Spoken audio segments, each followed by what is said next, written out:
6. This is Channel M Today, and joining us now, Alice McKeegan, who's a reporter with the Rochdale Observer, here to discuss the news that's been making the local papers around the region. Welcome to Channel M Today. Hi, welcome. Your front page is quite good news for the people of Rochdale, isn't it? It is, it's fantastic news. This is the front page of the latest edition of the Rochdale Observer. 650 new jobs. Absolutely, yeah. Nice to see. We're proving that we do print good stories. Yeah. There is good news out there. What's the Exactly. detail behind this one, Alice? Basically, more details have been announced of 650 new jobs which are going to be coming to Rochdale. This is on the back of funding which was announced in the government, in the budget this time. And the jobs are aimed at the under-25s, and they're being marketed as socially useful jobs. So that means it could be anything from carrying out street repairs, road sweepers, sports coaches, working with kids, etc. Across the Greater Manchester region, there's going to be £52 million worth of investment to create 8,000 new jobs. But obviously, as the Rochdale paper, we've focused on the impact for Rochdale. On your region, quite rightly so.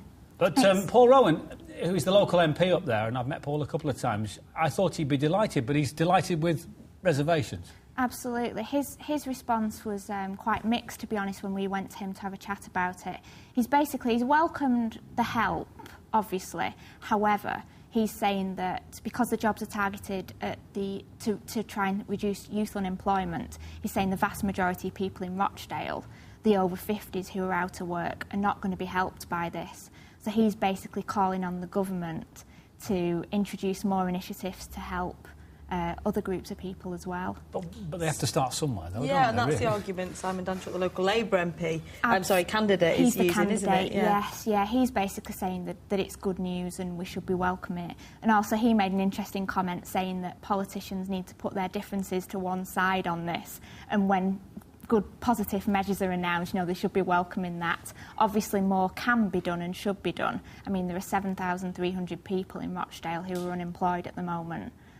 We've been following that story for the past year. It's contributed, of course, to big retailers pulling out of shops on the high street, and that's happening. That's another story in this week's paper, isn't it? Yeah, that's another strong... We've had quite a strong news week this week in the Observer, and that's another decent story that we're carrying. New figures have been released this week showing the number of shops that are vacant on the high street in Rochdale, and the percentage is 17%. Now, that in itself is quite shocking, but it's more shocking when you contrast it to a year ago. The number has increased actually tenfold, the number of empty units. And I think Rochdale, I think it's unfair just to criticise Rochdale and the council and the local partners, because it's happening across the region, it's being across the reflected in town centres right across Greater Manchester. Let's move to Oldham, because I was intrigued by the story that the council are forking out so much in payments for people who've fallen over cracked pavements and the like that they're unable to repair the cracked pavements. How's that working? Absolutely, it's a fantastic story. The Oldham Advertiser has carried out an investigation revealing compensation payouts by Oldham Council to motorists and people who've... Basically, motorists, if the car's been damaged by a pothole, for example, they've submitted a claim, obviously asking for compensation, and also to people who've tripped on pavements, a cracked pavement, so they've put in a claim. And obviously,